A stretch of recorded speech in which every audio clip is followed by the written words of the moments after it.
Once again, welcome back to the Business and Finance General Contracting Chapter 3, right? So thus far, we've already covered everything that you've seen on this page right here, and we left off right at the top where it talks about stocks, right? So let's get straight to it. 3-45.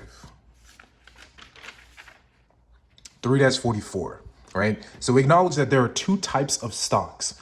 There's preferred stock and then there's common stock. And what we know about preferred stock is may pay its owners a dividend.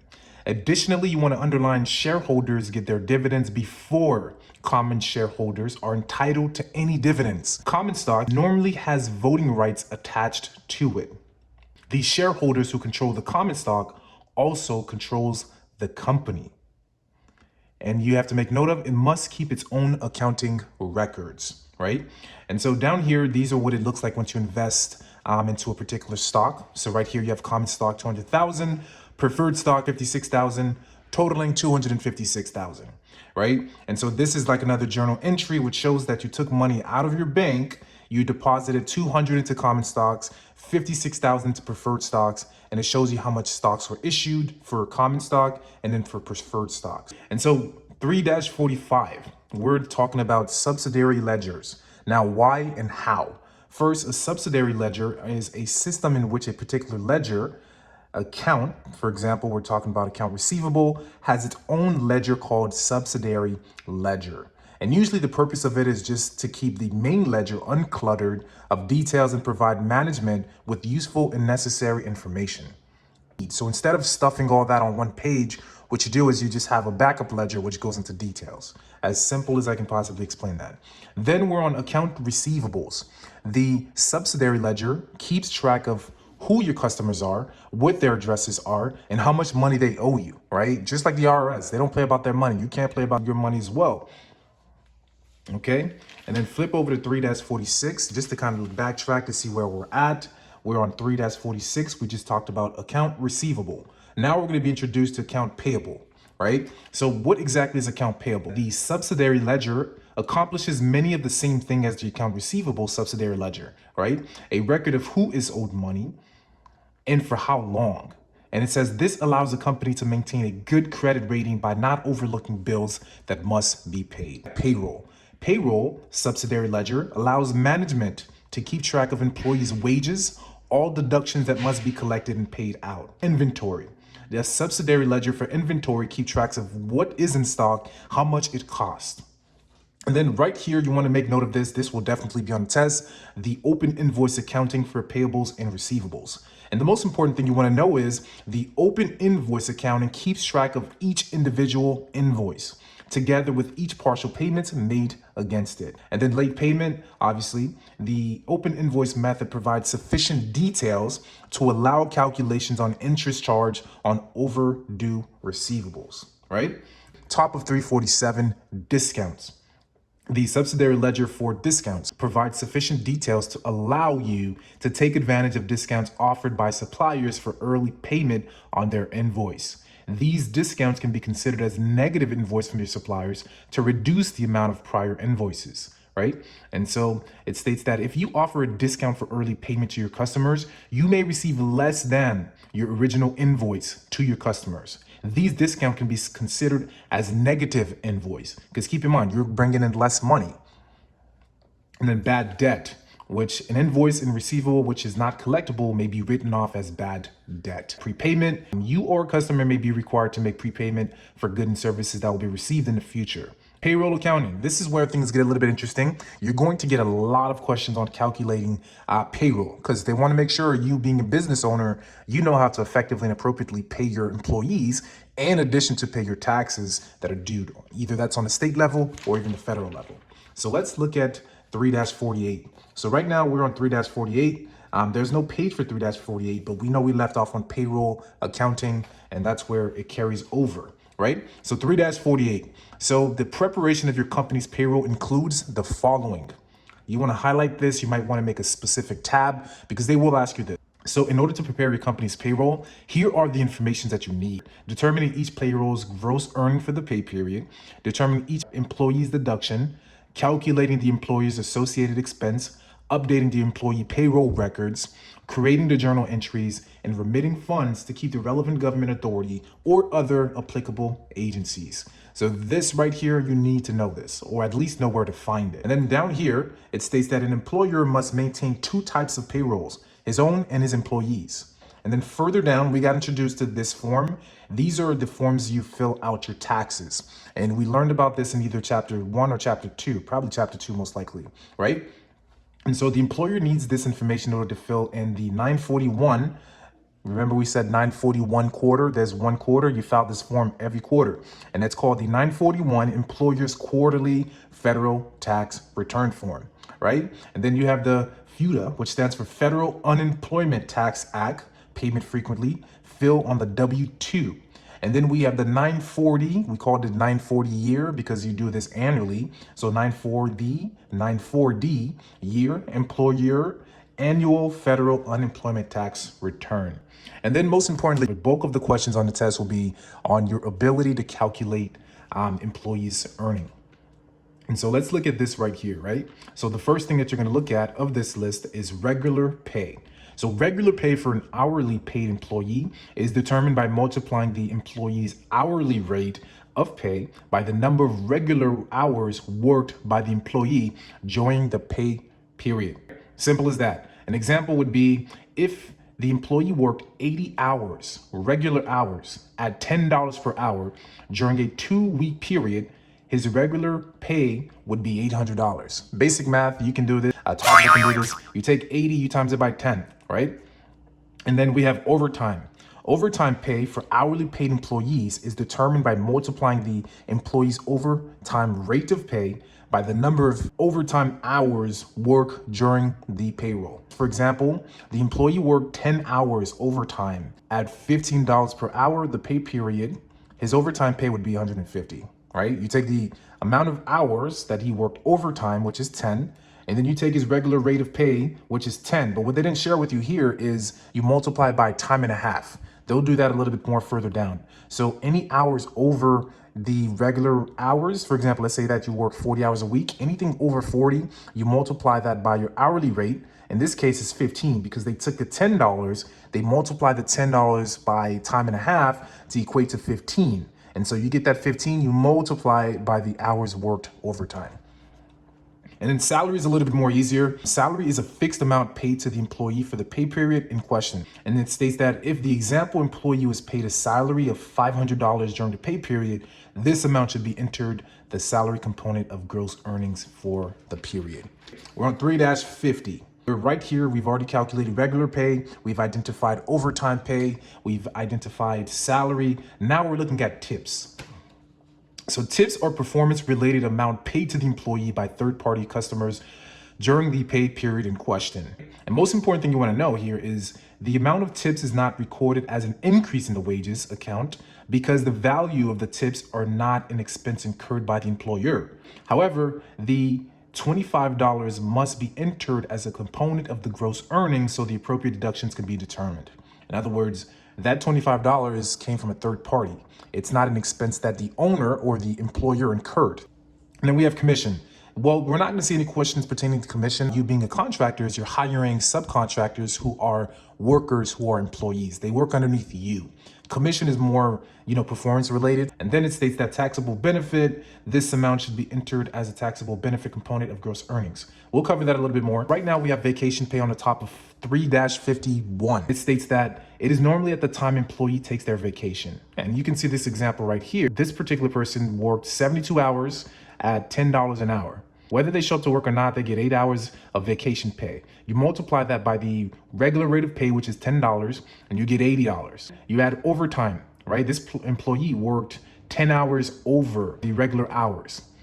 And so you take the 10 hours, you multiply it by 15, and they still haven't shown you how they came to the 15 yet. But as I reminded you, you take the $10, you multiply it by time and a half because it is literally a law. If you work over certain hours, any hours over that specific time that you're supposed to work, you get paid time and a half. And so you take the $10, you multiply time and a half, you get 15, and we know that he worked 10 hours over overtime, so that gives him an additional bonus of $150. And then commission, total wage expense, tips, Then we have taxable expense totaling gross earnings of 1,115. Okay, and then now we're going to be looking at the determining of the employee's deduction. After calculating gross earnings for the pay period, you must determine the various amount to be deducted from the employee's paycheck. The most common deductions are, so the first one is federal income tax, which is FIT, state income tax, which is SIT, social security tax, which stands for old age survivor and disability insurance.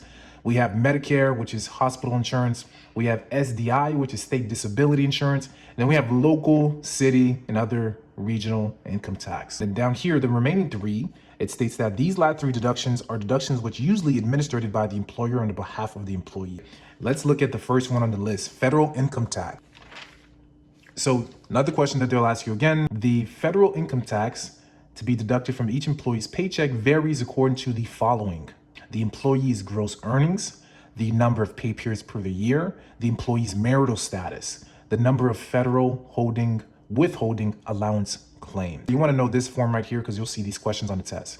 Each employee must submit to his employer the W-4, which stands for the Employee Withholding Allowance Certificate form, which outlines his marital status and the number of federal withholding allowance he claims. And so you have an example here.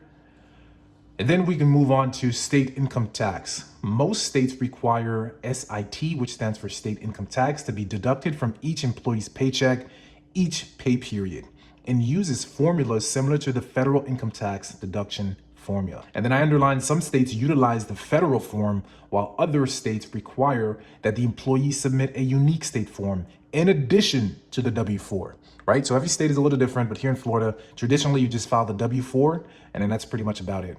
And it states that the following components may also be used in calculating the SIT to be deducted. Number one, the federal income tax deducted, the employee's marital status, the number of federal withholding allowance claimed, the number of state withholding allowance claimed, the number of additional withholding allowance claimed, number of dependents. So let's flip back to the table of contents just so we can know where we're at. So we know right now we're on 3-52, which means we've already tackled all of these. Now we're calculating federal income tax, state income tax, and now we're getting ready to go straight over to Social Security, which is on 3-53. So you're gonna get questions on this section for sure. And if you don't, that's a miracle, okay? So Social Security tax and Medicare. The most important part you wanna know here is the Social Security tax rate is 6.2% with a 118,500 wage base. And it states that the Medicare tax rate is 1.45% with an unlimited wage base. That means you deduct both the Social Security and Medicare from the employee's paycheck. That totals to 7.65% of gross earnings until accumulated gross annuals of 118,500. So when you're doing the calculation for Social Security, once the employee's earning exceed 118,500, you stop deducting the Social Security. Now, however, for Medicare, regardless of if that employee earns more than 118,500, you're still deducting the 1.45%. Okay? When accumulated gross earnings exceed 118,500, you stop deducting the 6.2% amount for Social Security. You continue to deduct for Medicare.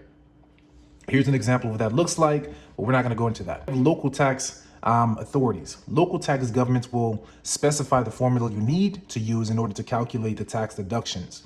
And then we have unions. 3-54. We're on medical and dental. This is an example, by the way, so I don't think I'm going to actually read this. Then you have dental. That's another example. Most importantly, the questions that I did see on my test were these, anything that pertained to the Social Security and so forth. And now we're on 3-55, right? So we skipped local, we skipped union, we skipped medical, dental, we skipped all of those. Now we're on 3-55, which is a very important section within the chapter, I should say. So determining the employer expense. So being that you are a business owner, there are certain taxes that you're responsible to pay in addition to what your employees pay, right? So the first one, for example, states that the employer must also pay the wage associated expense shown in the table 3-62. So basically, you're matching Social Security, you're matching Medicare, and then on top of that, this is separate. You're obligated to pay the Federal Unemployment Tax Act. As an employer, you're also responsible to pay the State Unemployment Tax Act. So you're accumulating all these additional expenses as an owner of a company or an employer, right? So the Social Security and Medicare tax, all you really need to know right here is you're matching that. The employee pays 6.2%. You also pay 6.2%. Okay? Right here, 6.2%. And then we have the federal unemployment tax. All employers are required to make contributions to the federal unemployment tax plan. The employer's FUTA liability usually varies depending on the following factors: the employer's FUTA percentage rate, the employee's gross earnings. The FUTA percentage rate is applied to no more than 7,000 of each employee's gross earnings as of 2019. You need to monitor your FUTA contributions according to each employee's gross earnings. So when an employee earnings exceed 7,000, you no longer contribute to the FUTA. Okay, and here's an example. You can take the time to read that if you'd like. And then we have SUTA, right? We're 3-56, just to recap where we're at. And remember, guys, as we go through this, I don't want you to get so zoned into the chapters that you forget the content, because you're not going to remember all of this. Ideally, we're going over this review briefly to go over the components within the chapter. But as I keep reminding you, is you want to know the concepts within the chapter. So, for example, they ask you a question pertaining to tax. How do you calculate an employee's tax? We know that in chapter 3 is the only chapter that discusses accounting. So the first thing that should come to your mind is a question that pertains to accounting. Let me flip to the chapter that I know in the book that's accounting. We know it's not chapter 2. We know it's not chapter 1. We're coming to chapter 3. And then being that we went over this, you have a feel for the chapters. You're in chapter 3 and you look at your table of contents, you find regular rate of pay, you flip to 3-49, and you have an example right here, and then you answer the question. That's how you want to do it. You don't want to get boggled down by remembering all of this, doing all of the excessive highlighting. I kid you not, none of that is important. I did mine the way it did so it can stand out, so that when they ask me a question, I know where to look. I can eliminate this, I can eliminate all this, and I know I'm going straight to regular rate of pay, and it stands out to me. So it's the same concept. So remember, the whole purpose of what we're doing right now, we're going into the details, but the overall game plan is for you to get comfortable with where to find the information, right? So now back to what we're discussing, 3-56. So SUTA, that stands for State Unemployment Tax Act. All states require employers to contribute to the SUTA plan. You have no choice. Employers are assigned a SUTA percentage rate by the state tax department.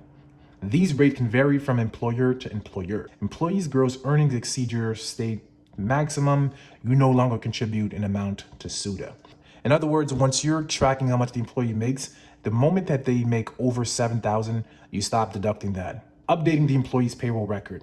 An employer must keep records of the amount each employee was paid and the amount deducted from his paycheck to ensure that the employer's accurate completion of the W-2 wage and tax statement form for the IRS. Let's skip over to the 3-57. Future taxable earnings information required for use with the 940 employer annual tax return. And in SUTA, taxable earnings are entered on a state reporting form for each quarter. Okay? And then we have 3-58. Nothing really too important on 358, except for you can do it electronically, recent developments. 358. 358, we're looking at recent developments. Now we're looking at an inventory accounting. Now, this is where you're going to get a good chunk of questions, maybe like 6 or 7 on inventory accounting. And the most important thing you want to know right here is inventory assets may be acquired by direct purchase from supplier. Ownership passes. This is definitely a test question. I kid you not. Ownership passes to the company at the point of delivery or at the point where the goods are FOB.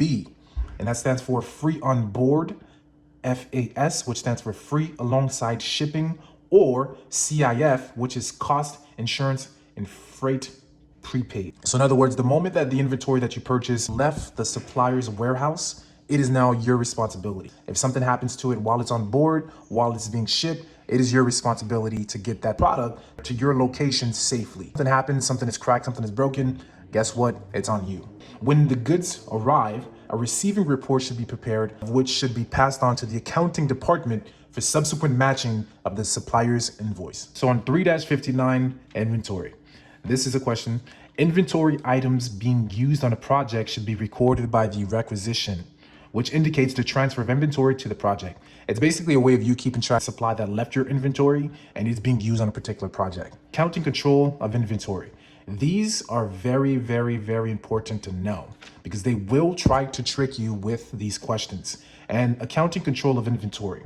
So these are the methods of ways of keeping track of all of the products that are within your inventory. The first one stands for first in, first out. The second one is last in, first out. The other one is item by item, and there's average cost. Let's go through and identify what they mean. First in, first out, and last in, last out are cost layering methods used to value the goods and sold ending inventory. FIFO stands for first in, first out. It means that goods first added to the inventory are assumed to be the first goods sold from the inventory. And then LIFO, which stands for last in, first out. The goods last added to inventory are assumed to be the first goods sold from inventory. Item by item is when you separately track the cost of each item in inventory and charge a specific cost of an item to cost of goods when you sell that specific item. Average cost is the simplest method. You want to know this, is the method discussed in the following paragraphs. Okay, here's an example right over here. You have 16 units. You purchased them at $15. So we know that that inventory is worth $240, right? And then over here, you have 16 units purchased at $13. That inventory is worth $208. Totaling for all 32 units, 448 divided by 32, which gives you an average cost of $14 for this particular inventory, right? Inventory sold or used after this purchase would now come out of inventory at a new average cost of $14 per widget. All right, and here's an example of them keeping track of their inventory. And then we have another balance sheet. We talked about a balance sheet. The balance sheet is a snapshot of the business. It shows you assets, liabilities, and all that. Okay, and we have an income statement. We discussed income statement already. We're on 362. We're navigating through this chapter. We already know what an income statement is. It tells us the period from which income was earned, products that were sold, so forth, net profit or income. Right? Here's another example right here. And then we have all this right here. We can skip that. Now we have local sales tax. If you sell an item to a purchaser who is not exempt from the local state tax, you will have to collect that tax on all items that are subject to local state tax. And you have that example right here. Cost accounting is a system of allocating costs and the expense incurred to a particular division, department, or project, so that management can quickly determine if the division, department, or project is meeting its budget. Okay, and then congratulations, guys. We're on 366. Oh my God. This is just a general definition of cash flow, which states that it is the lifeblood of any business organization. And here are some examples on how to maximize your cash flow. And it states that poor cash management is one of the main causes of business failures. Cash flow management has two aspects: projecting future cash flow and controlling and maximizing the cash available from operations at all times. Last but not least, these are all the things that I underlined, but none of this is really important. Well, congratulations, guys, we made it. We're gonna head over to part 2. Stay tuned.